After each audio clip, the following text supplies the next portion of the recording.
संजू और पार्वती को अस्पताल पहुंचाने के बाद भी नीति को चैन नहीं आया और अस्पताल में आई पार्वती की जान लेने की कोशिश की।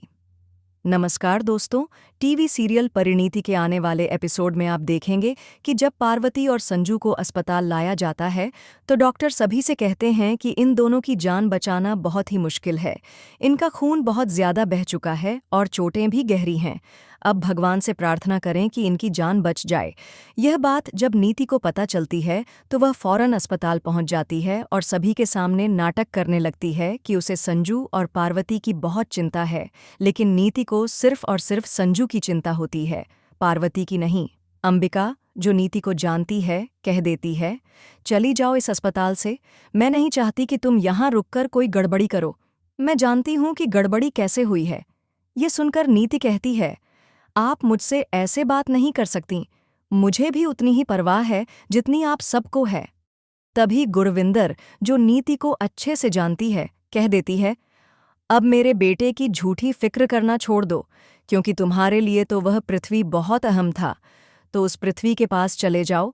मेरे भगवान भला करेंगे और मेरे बेटे और मेरी बहू की जान बच जाएगी। अब जब डॉक्टरों ने आकर सभी के सामने बताया कि लड़की की जान खतरे से बाहर है, लेकिन संजू की जान बचाना बहुत मुश्किल है, तो नीति के होश उड़ जाते हैं। वह मन में सोचती है कि यह कैसे हो सकता है। अगर संजू की जान चली जाती है और पार्वती बच जाती है तो मेरा प्लान उल्टा पड़ जाएगा। अगर संजू की जान नहीं बचती तो पार्वती की जान भी नहीं बचनी चाहिए। इसे मैं अस्पताल में ही मार दूंगी। फिलहाल नीति सबके सामने जाती है और कहती है कि उसे कोई फर्क नहीं पड़ता कि पार्वती मरती है या बचती है।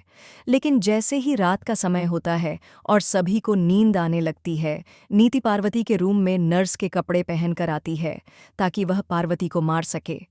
जैसे ही वह पार्वती के रूम में आती है, पार्वती की आंखें खुल जाती हैं। पार्वती को लगता है कि यह कोई नर्स है जो चेकअप करेगी, लेकिन ऐसा कुछ नहीं होता। तकिया उठाकर नीति पार्वती को मारने की कोशिश करती है। जैसे ही वह पार्वती के मुंह पर तकिया रखती है, पार्वती की जान जाने ही वाली होती है। तभी अंबिका पीछे से आ जाती है।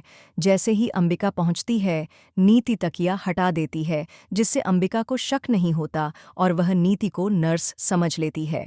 इस दौरान पार्वती बेहोश हो चुकी होती है। अचानक अंबिका डॉक्टर्स को चीख कर बुलाती है। जैसे ही डॉक्टर्स आते हैं, नीति बचकर भाग जाती है, लेकिन पार्वती की जान फिर से खतरे में पड़ जाती है। तो दोस्तों, ये थी आज की अपडेट।